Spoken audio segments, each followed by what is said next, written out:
When you come in on Monday and you're not feeling real well, does anyone ever say to you, sounds like someone has a case of the Mondays? No. No, man. No, man. I believe you get your ass kicked saying something like that, man. Welcome to the Monday Weekly Recap episode. No! God, please, no! No! No! On today's episode, Big Drewski and Casper break down all of the college football action from all of the games and events from this past weekend.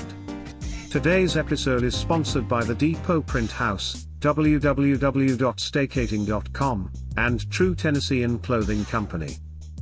Make sure you like, subscribe, and leave the boys a review, because again, I can't stress this enough, but they have literally no clue what they are doing. Boy, that escalated quickly. Let's get on into today's show. And as always, have a happy Monday. Giggity. All right, here they come.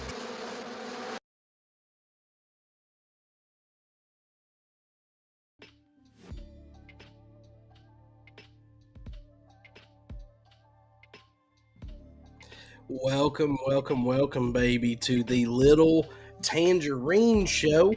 If you have not already, click like, click subscribe. What do y'all think about my spooky background for this Halloween episode? I am Big Drewski, your host for tonight.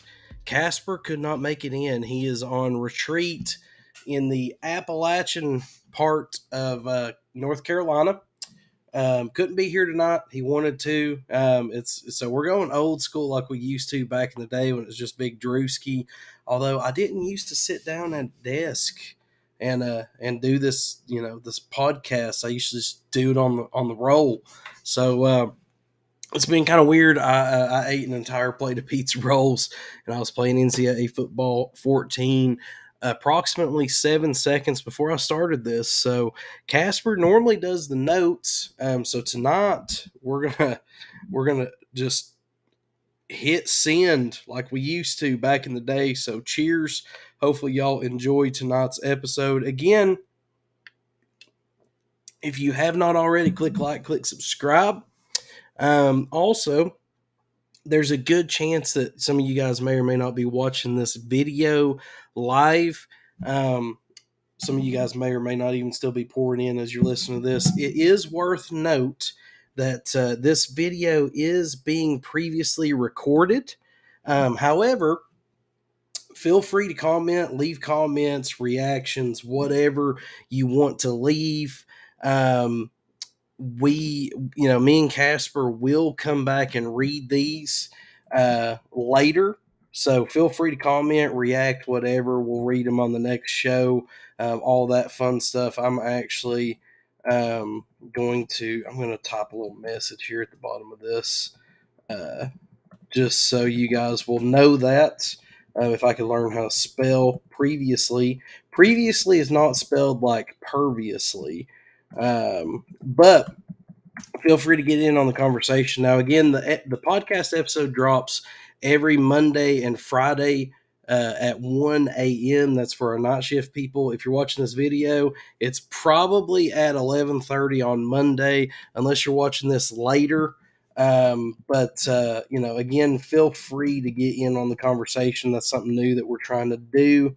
I'm actually typing this. Feel free to chime in at any time, and we will read the comments. I know this is great on the next episode. Okay, so I'm going to leave that ticker up at the bottom. That way you guys know what is what if you're watching this later. But again, Casper is not here. Now, he was nice enough, however, he missed y'all so much that he decided to send me a video explaining his whereabouts. So I thought it was only fitting that we go ahead and play that. That way you guys would know what's what. It was super nice of him to do so. So, yeah, here we go. Just so upset that the Carolina Tar Heels lost 2 weeks in a row. and I had to go in hiding. Sorry you gotta do the show by yourself, Big Drewski, but I miss yous and all, but my Tar Heels suck.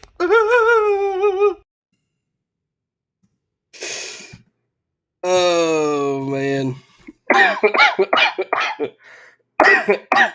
Obviously, that was Casper. He was nice enough to send that in. So, man, he's such a nice guy. I can't believe that he was so nice to send that in for me. I greatly appreciate that. Obviously, he misses y'all greatly. Man, that just brings me to tears every time I hear it. And this is like the third take I've tried to start the show, and it gets better every time. But yeah, so unless you've been living under a rock, old Carolina lost to two teams that, pretty much had more losses than they had wins on the year, effectively ending their playoff run, which was this was supposed to be their year. This was supposed to be the year that they took off and did unprecedented things like maybe making the playoff or an ACC championship run in football. But that shot, so old Casper just had to retreat to the Appalachian part of North Carolina to take in that news. I'm just kidding. I'm pretty sure he's hanging out with family, but and obviously that wasn't Casper. The ones watching the video knew that, but if you're listening to this on the podcast, you maybe thought it was Casper. I don't know, but either way, man, this show's just so much funner when Casper can't even stick up for himself. Man, speaking of not being able to stick up for himself, old Rattler and the South Carolina Gamecocks got worked again. And there was a highlight, however, to the game. Old Spencer Rattler was able to complete a drive without getting sacked or thrown an interception. We were able to get the scoop and get his reaction from the field, so we're going to take you there now. This is super, just behind the scenes exclusive. So hopefully y'all enjoy. I am so talented. Are you? Wait, oh my literal god. Obviously, he's pretty happy with himself. I mean, anytime he can complete a drive without getting sacked or thrown an interception, it's a good day for old Rattler, especially this year. I tell you what, it's been fun. But I'm actually going to start things off with. I'm going to start things off. I'm going to skip the news segment, just to be honest with you. And I'm actually going to go straight into the weekly Pick'ems update. There was some fun games this weekend. I was able to catapult myself back into third place with 80 points. So good on me. Old Casper was, he's talking all that smack about, how I just wasn't going to get anything right. And I made terrible picks and, I suck and I'm overweight and whatever else he said. I don't know. I'm paraphrasing. But your boy was able to get back up to third. So we're just going to run over these real quick. So Miami of Ohio ended up beating Ohio, which I had picked Ohio. Iowa State ended up beating Baylor, which, again, I had picked Baylor. So is what it is. I did, however, pick Louisville over Duke. I'm pretty sure Casper had Duke. I did pick Oregon over Utah, which I'm pretty sure Casper had Utah. I also picked Nebraska, who beat Purdue. Boise State, who beat Wyoming, which I'm pretty sure Casper said was a terrible pick. Good thing I didn't listen to him. I came back and changed my vote to Troy over Texas State. Tennessee Vols, which we're going to get to that in a minute, ended up beating Kentucky. That was my pick. I went with 8% of America and picked Arizona over the Oregon State Beavers.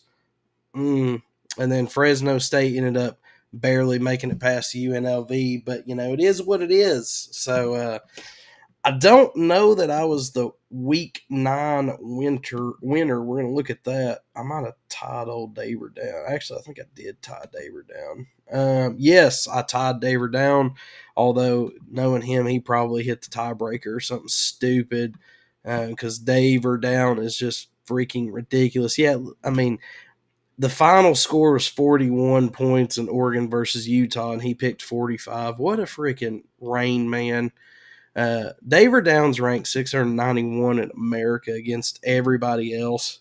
It's just incredible to see him in his element. So, yeah, but that is your weekly Pick'ems catch-up. And then I'm just going to keep it rolling, guys. Again, I mean, there was some stuff that happened, but if you want to listen to the deep dives, check out the other podcast, which I'm about to do here in a minute. But it's called the CFB Top 25 Show. That's where me and Casper usually do our deep dives. Like I said, I'm going to be flying solo on that one as well. But if you want to get a in-depth analysis, that's the best place to go. Now, getting into the task at hand, the real reason why we're all here as I pull up my screen. The Tennessee Vols were able to outmuster Kentucky at Kentucky. Yet again, old Casper Rooney, he was all worked up and scared over them Wildcats. Last year, all year long, me and T Fitty had to listen to it. Oh, Will Levis he's seriously underrated. You guys need to listen to me, man. Will Levis is way better than he looks. Bleep, bleep, bleep, bleep, bleep. All I heard was Will Levis, Will Levis. I'm like, hey, listen, Casper. This is football, baby. We ain't talking about basketball, okay? This is football. And in football, the Vols beat Kentucky. It just is what it is. No, you guys it's going to be a trap game. Even though it's at home. No, it's going to be a trap game. Watch out for Kentucky. Bro, why are you stressing over kicking? I mean, it's Kentucky, bro. Since 1978, the Kentucky Wildcats have beat the Vols 5 times. Fact. 3 of which has been since 2011. Fact. Will Levis came in and absolutely crapped in the middle of the field. Fact. I mean, the Vols just absolutely ran up that score last year, even though Will Levis had pretty hands. And, I don't know, maybe he painted his fingernails like Caleb Williams. Heck, I don't know. I don't know what was going on, but I know the boy had like 98 yards passing and 3 interceptions on our terrible defense. That's what I know happened. That was last year. Coming into this year, Casper, was so worried that he kind of had me a little worried. I was slightly worried, just for the record, because it was a night game at Kroger Field. And listen, let's be honest. All of us have underestimated the power of Kroger. How many times have you went in there just to get 1 or 2 things, and then you walk out $200 later shaking your head like, I don't know what happened, okay? Kroger Field, and Kroger for that matter, is, a little underrated as far as, you got to respect it. But, good thing Casper was wrong, and the Vols prevailed. So now I ended up watching this game at the crib with the family because it was late night. Had an awesome weekend, which I guess I skipped over the weekend update, but pretty much hung out with family all weekend. It was awesome. Went over to my dad, my stepmom's house. We grilled out with family. Celebrated my stepmom's birthday. It was awesome. Sunday, ended up going to church this morning, and we had it was like a fall festival thing. So went and hung out over there for a while, then came home. Now I'm doing the show. It was an awesome weekend. But I ended up watching the game at the house, which worked out swimmingly for me. This is one of those, games yet again. Now, I will say, I am super happy that the game was at least competitive this year. the Kentucky Wildcats kept it close. The final score ended up being 33-27 in favor of the Vols. It was kind of touch and go there for a little bit. Vols came out, went up 10-0 in the first quarter. They were rocking and rolling. Looked phenomenal. However, after the Vols losing to Alabama the week previous, we said, no, don't get our hopes up. Okay, we ain't gonna freaking, we ain't gonna get our hopes up and have our hopes crushed and dreams, whatever, you know what I mean. Have our dreams crushed by getting our hopes up, and then y'all crapping in the middle of the field in the second half or whatever. You ain't gonna get us again. So Vols come out, they go up 10-0. By the end of the first half, it was 23-17. Close game. Now in the third quarter, it started getting a little touch and go. Okay, the Wildcats ended up outscoring the Vols 7-3 in the third quarter. That brought the score up to 27-24. However, the Vols were able to outlast and prevail.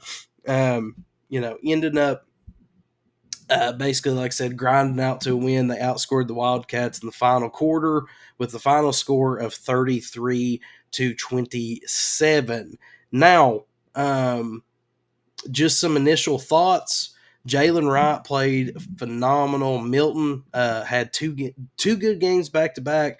Ended up getting the win in this one, obviously, but Milton had 26 yards on the ground. He also had 228 through the air. He was 18 for 21.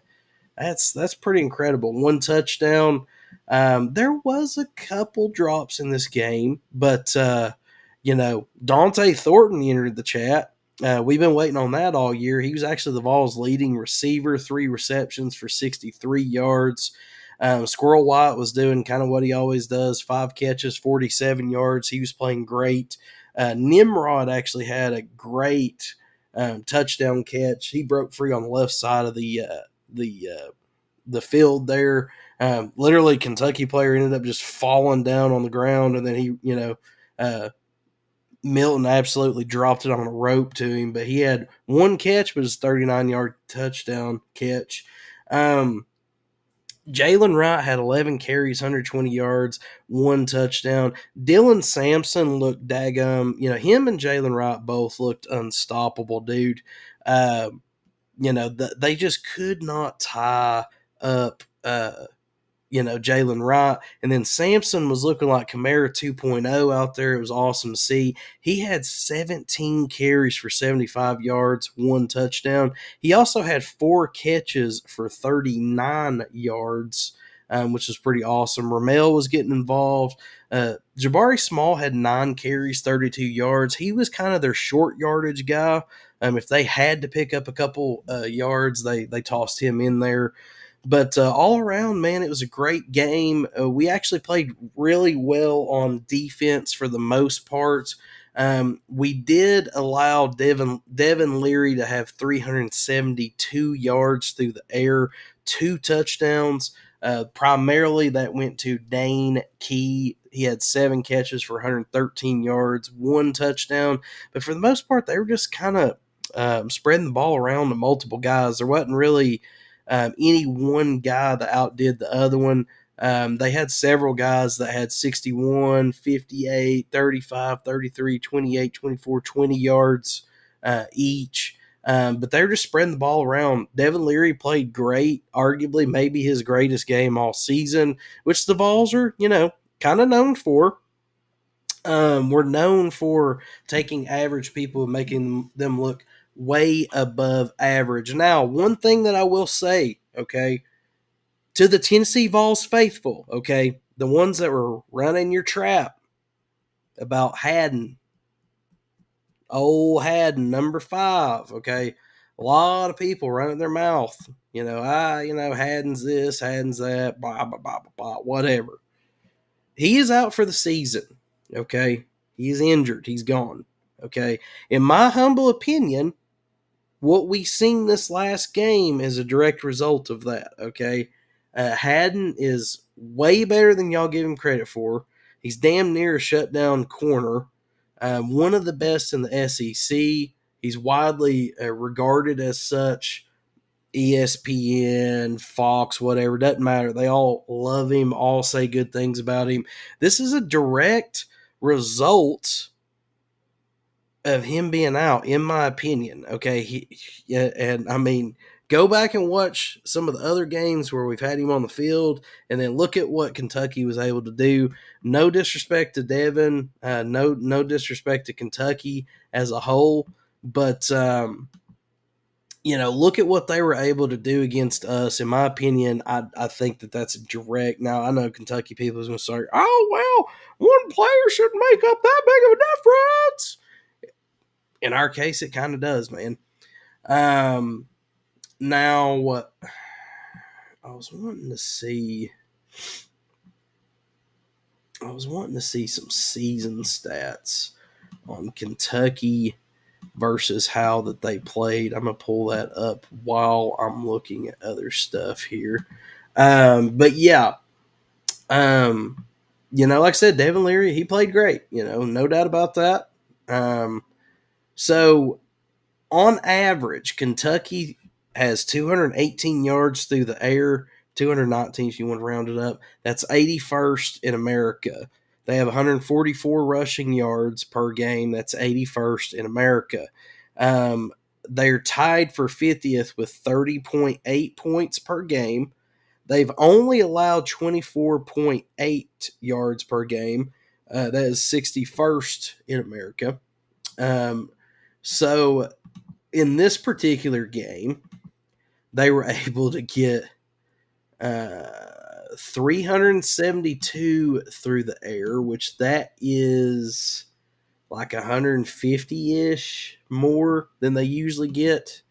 And then on the ground, so they had 70. Oh, wait, sorry, I'm looking at the wrong stat.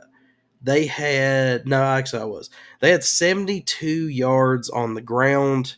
That was definitely under their usual average of 144. The Vols were able to, and I mean, obviously the Vols were game planning for Ray Davis. I think that's his name for Kentucky. Kentucky, in my opinion, he's a pretty solid guy. Me and Casper talked about him on the last show. He's had some great games, had some kind of so-so games, but the Vols defense overall, with the exception of them being able to just throw it through the air better than they have all season, the run defense was pretty good. We were able to get a little bit of pressure, not as much as we're used to seeing.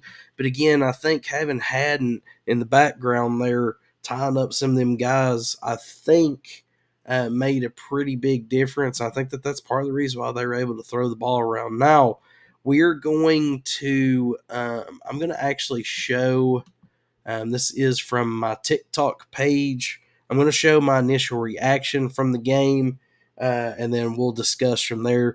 I am feeling a little bit under the weather, so that's going to give me a second to kind of take a sip of my drink and rest my throat for a second. But this was my initial reaction. Let's go ahead and play that. Well, just got done with the live. It was awesome. Got to meet a whole lot of new people.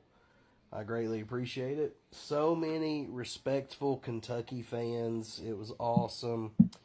Some of you respectful fans actually changed my mind about Kentucky fans, because all of the crappy ones always comment on my stuff, so that was awesome. I think the crappy Kentucky fans were in a hole somewhere hiding, hoping that they would win so that they could come out and talk a bunch of smack for no reason.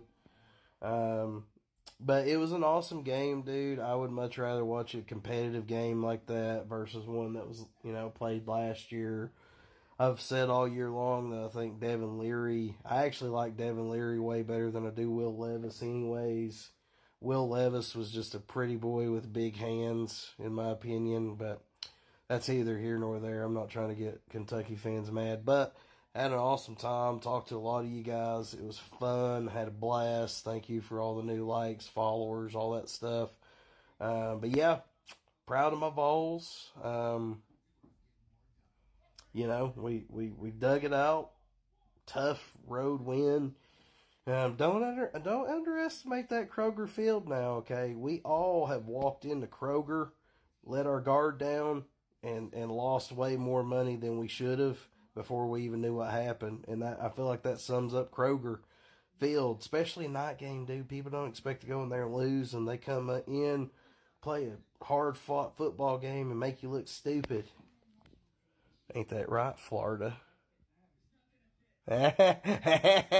Anyways, listen, I had an awesome time. Y'all are the best. Follow me on my other socials too. I'm way more active on Facebook. If you want to find all my stuff, www.bigdrewski.com. But no matter what, baby, Vols for life. No matter what. But that was a great game. Freaking love y'all. Y'all are the best. Can't wait to see you next Saturday night, baby. Go Vols, no matter what. Peace.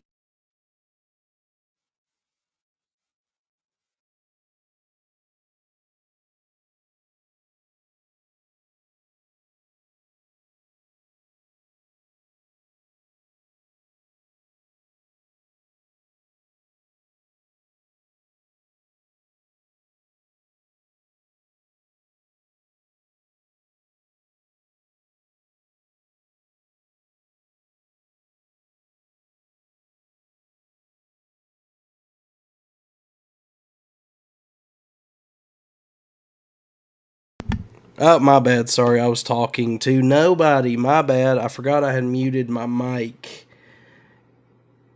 Amateur hour. Anyway, so all I was saying was thank you guys so much again, all those that was on the live. You guys are awesome. Met a lot of new people. Got a bunch of new followers. You know, it's pretty cool. Which, if you're not following me on TikTok, if you're not following me on Facebook, whatever, make sure that you do so. I primarily use TikTok to go live on Saturdays. Facebook is kind of like that's probably my most active social media, but you know, I post funny reels from time to time. We get a lot of sports talk, a lot of sports trash talk, and stuff like that. But it is a good time. Again, if you are not following me, just go to www.bigdrewski.com. That's the easiest way. But if you want to get in on the conversation, meet me over there.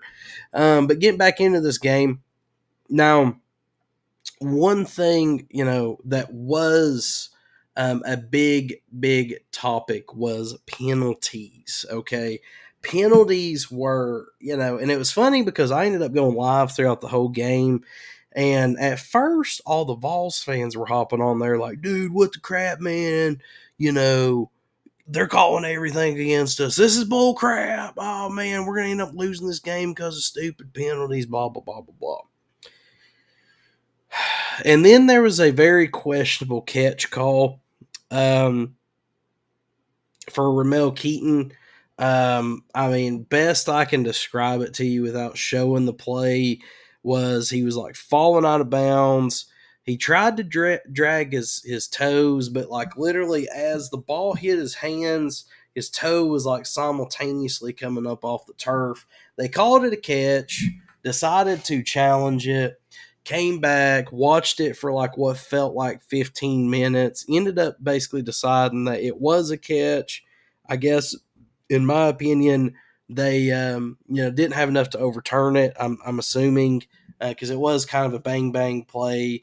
People were asking me, and I'm like, dude, I don't know. Like, I'm not a daggum, you know, referee. I mean, heck, I don't know.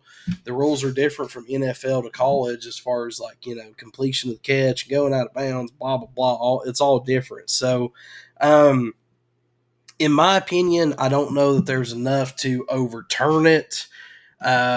You know, as far as everybody else, I am kind of curious to see what y'all think. So I'm going to put up a poll. I'm going to put it on the Little Tangerine Show page, just asking y'all straight up, hey, did Ramel catch it or should it have been overturned? And I'm going to do that right now while I'm doing the show before I forget if it's going to let me. Actually, I don't know if it's going to let me, but I'm going to try to get that poll up. If it's not on the Little Tangerine Show page, then it might be on the what's the other one? My Big Drewski page. Sorry, I'm doing like two things at once. This is how I used to roll back in the day. And then Casper being on here's allowed me to free myself up sometimes. But I'm going to try to get a poll up. If nothing else, I'll just straight up post on there like, hey, was that a catch or was it not? Feel free to comment on the video in this section. Like I said, we'll go back and re-watch it. It's looking like it's not going to want to let me. I may have to do it on my phone. But that was a topic of discussion. And then it was like all of a sudden Kentucky started getting called for calls. So you could make the argument that perhaps maybe it was a little one-sided, so they decided to start calling it the other way. Don't really know. But it was a pretty... I thought the officiating was pretty fair on both sides from the standpoint of it sucked for everybody.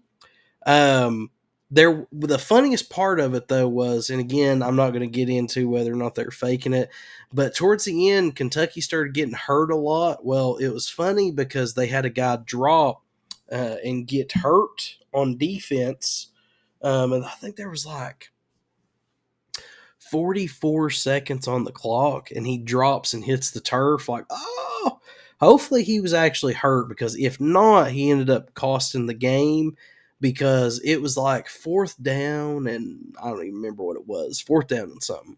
Well, there's 44 seconds on the clock, so the Vols were going to have to essentially, if I'm remembering correctly, wait to the last possible second and then either kick a field goal and hope it doesn't get run back, or punt it and hope it doesn't get run back. Well, if you get hurt within the last minute or whatever, there's a 10-second runoff. Well, that ran off just enough clock to where Kentucky could do absolutely nothing other than watch time expire, which was incredibly satisfying for a Tennessee Vols fan.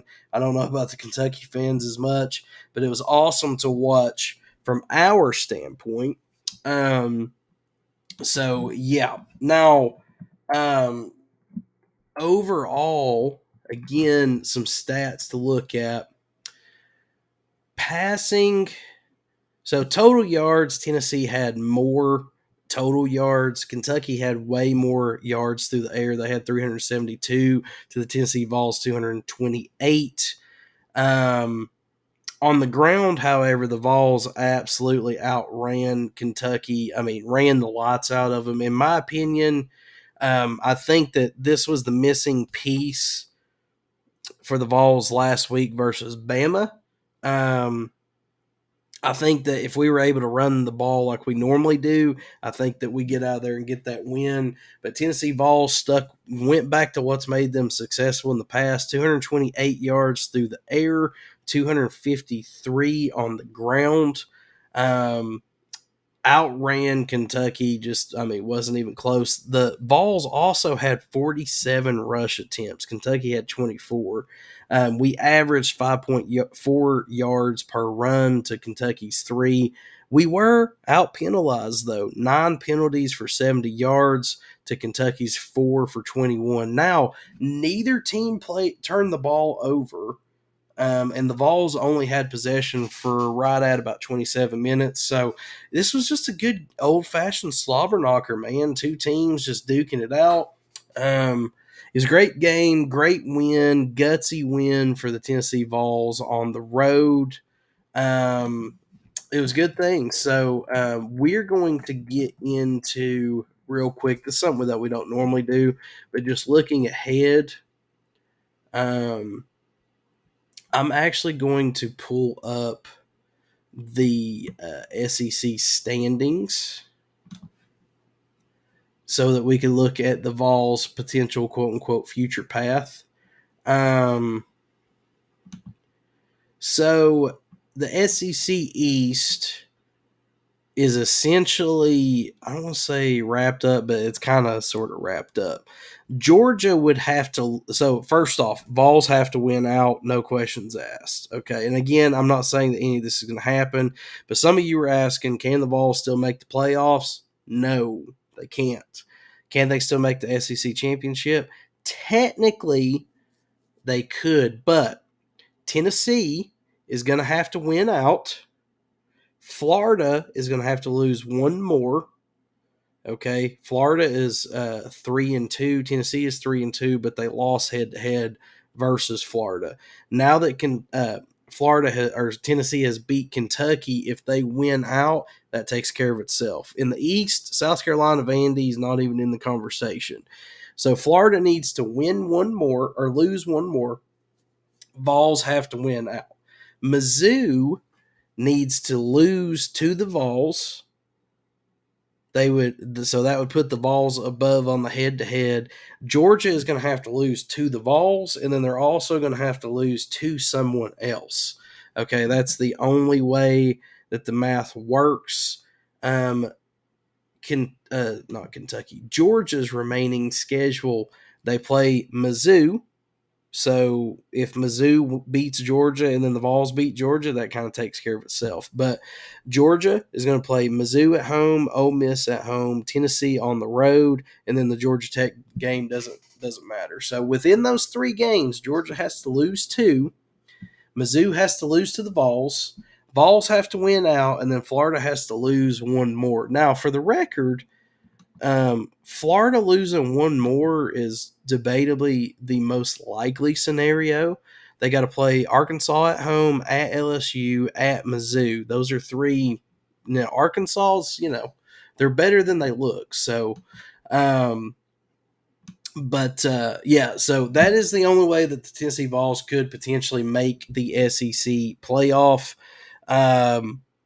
It is incredibly unlikely, but it is possible. Okay, so for those of you that was asking, I gave you the scenarios. Now, the only other thing that I was going to check on was our lock of the week. So, and I'm looking this up in real time. Like I said, Casper usually prepares the notes. So, my pick, which was technically kind of Casper's pick, but he gave it to me. My pick hit, which was Wisconsin plus 14.5. Colorado, if I'm not mistaken, plus 17 also hit, which Casper had money line. I didn't feel confident in it. So I ended up going with the spread, which I think that one hit. I'm trying to look at it real quick here. Maybe not. I'm pretty sure it hit, though, because I plugged it into my phone there. So, final score 28-16. So, yes, that one did hit. However, Casper's pick did not hit. Oklahoma -10. I ended up taking the other team on the spread, and it worked out pretty good for me. I had a pretty profitable day, and then I kind of lost it a little bit on Sunday. But, the Oklahoma Sooners dropped their first loss of the season to the Kansas Jayhawks, 38-33. That was a phenomenal game, too. But that's pretty much all that I have. I'm sure I'm forgetting something. I'm looking real quick just to make sure. This episode's definitely going to be a little bit shorter than normal. I was going to do a dumbass comment of the week, but honestly, the dumbest thing that I heard all week was Kentucky fans saying they own us. I'm like, at basketball, yeah, sure. No, Kentucky's Tennessee's daddy. At basketball, yes, sure. Not in football, though, so I don't know. Kentucky fans, man, they be crazy. But, guys, that is all that I have. It's a great win for the Vols. Hopefully we can win out. We're going to see what we can do. Next week, we have sort of a week off playing UConn. Hopefully we come out, play great. Hopefully Nico comes out and, gets a few reps. But Joe's been playing great. We've been running the ball great, so we're going to continue to do that. Old Casperoni should be back Friday. But in the meantime, baby, again, if you haven't already, click like, click subscribe, share this with your buddies. I am Big Drewski, and I'm going to ride off into the sunset, baby. Until next time, Little Tangerine Show, baby, and I'm out. Peace. Happy Halloween.